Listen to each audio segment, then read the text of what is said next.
Okay, so the next project that we're going to be doing is making a Batman shirt. My boyfriend and I, we love to go to the Dollar Tree and get the tattoos, and one of them was a Batman tattoo, and it was seriously the coolest thing. I will leave a picture right here.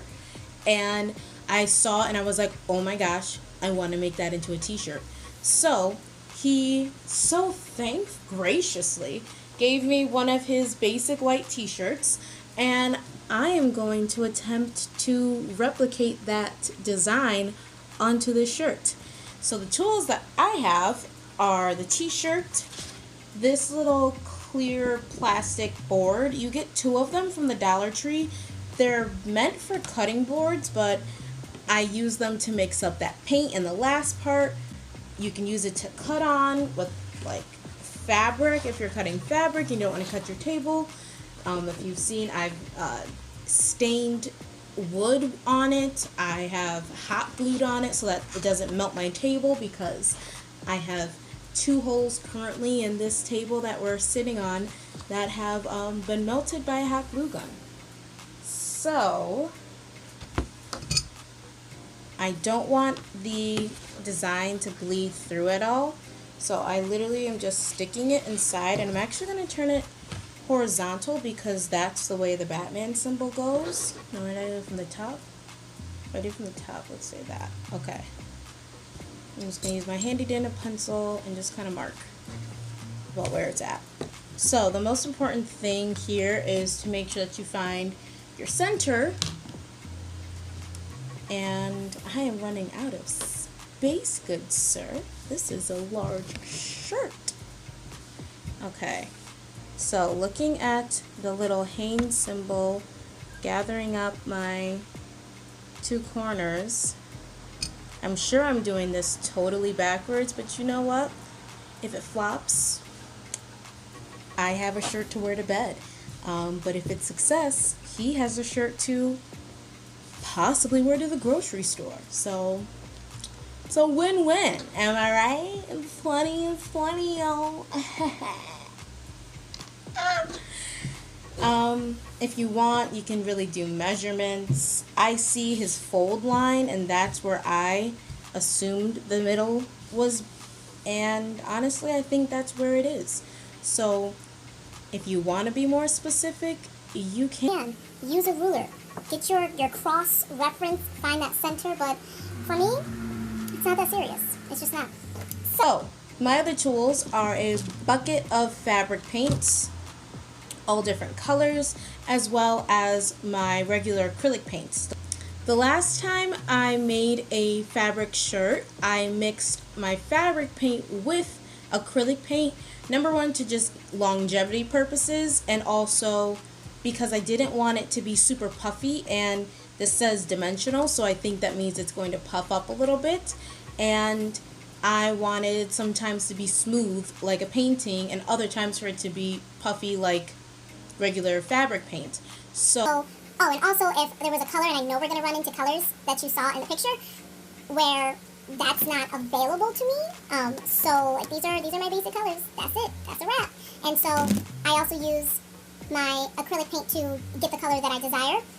So for instance, if I needed a really light blue, I might take this blue and mix it with a white acrylic, or I might take my white puffy, well not puffy paint, not puffy paint, my white dimensional paint, and mix that with the accurate shade of blue acrylic paint that I have. Hope that makes sense. And then I just have my paint brushes of all varieties and a pencil, and I think that's all we need. So let's get started on this thing.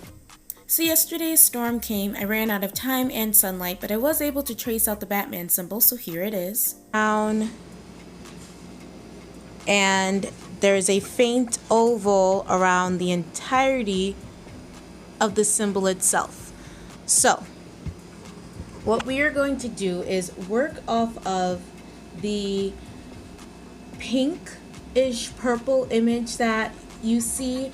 It initially was a dark bluish color that matches this picture here. So I'm going to use that as my color match, but I'm going to use the same design in the drippy Batman photo as my inspiration. Like I've said in every other project, I do not know what I'm doing. And this is 100% exploratory, so let's see if this turns out to be cute or crap. Alright, here we go. Okay, we're starting by gathering our paints. As you can see in the photo, we are going to follow that dark blue. It's kind of like a midnight blue color. I have this shade of Admiral, but I also want it to be vivid enough, so I also have this bright blue, and this is the fabric paint shade of blue that we have. I think I'll leave this one out because these two they're different, but they're kind of similar in just their vibrancy. So I think I'm going to aim to mix these two together and just some black. So this is where we will start.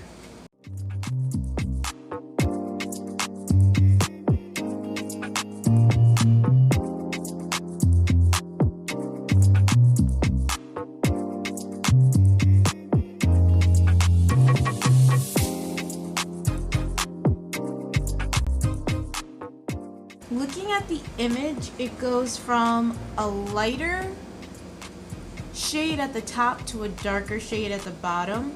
So I'm actually going to mix up one more shade of blue that is slightly lighter than this one, just to give it that bit of contrast.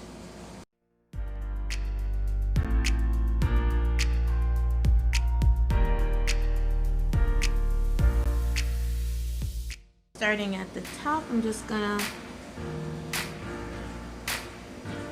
I think I'll actually just start by filling in the middle, and then I'll go in and do the outlining.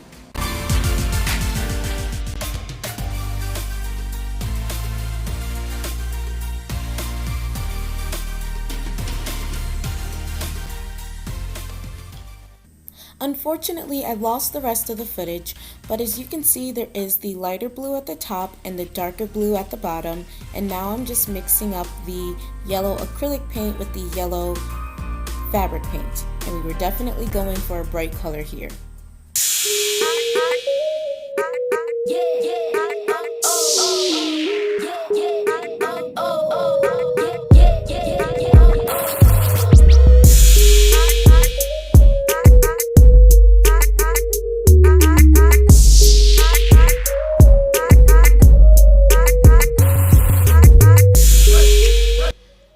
Alrighty, so as you can see, I finished the yellow. You can see the little bit of the lighter blue into the darker blue. And now what I'm going to do is take the black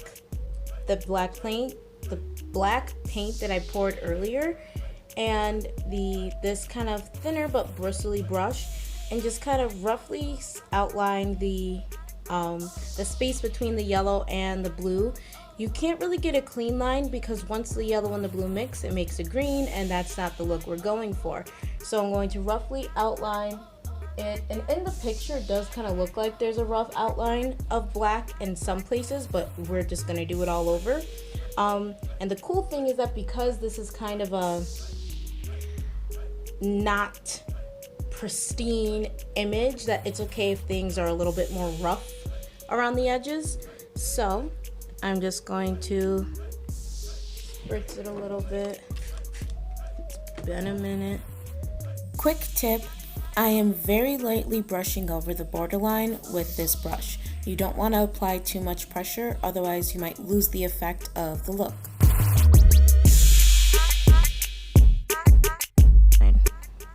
The major thing I want to make sure is that I still have my angles, because you want the symbol to pop. You don't want that to get muddled. And when it comes down to it, you want to make sure you choose the brush for whatever look you're going for. So mine's a little bit more rougher on the edges, and so a rougher brush makes sense. If you want something smoother, you want a smoother brush. Alright, so looking at the picture, the symbol itself is kind of encased in this gray undertone and then black drips. It's like a shadow, and my painting skills are not that great, so I don't think I'm going to attempt for the gray, but I do think I'm gonna attempt for the black. But I also see the yellow kind of scratch marks over here, and then it's also dripping. So what I did is I got this squeeze bottle. You can get 2 in a pack from the Dollar Tree, and I am going to add some paint and a little bit of water, mix it up, and I'm going to see if that helps to kind of give that drip effect instead of trying to paint it. But I think I'm mostly going to do that with the black. So my thought process is use that rough brush, do the drip effect with a paintbrush for the yellow, and then kind of outline that yellow with actual drips from the but this does have a point. Okay, I'm not quite sure what I'm gonna do, but you guys will see whatever I end up doing.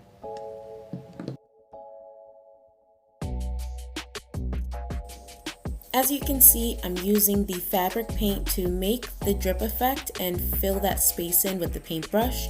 Then I'm going to mix my 3 main colors with a little bit of water and splatter paint them onto the shirt to finish the effect up.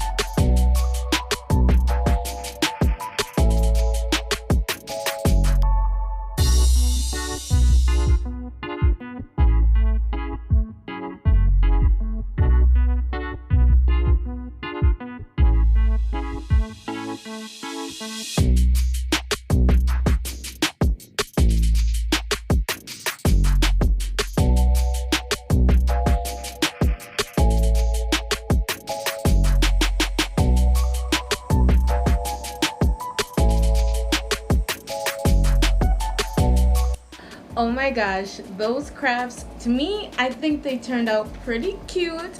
Let me know if you guys like doing this cute or crafty segment. I would love for you guys to, as I make more videos, and especially during this one, like play along and let me know what you think.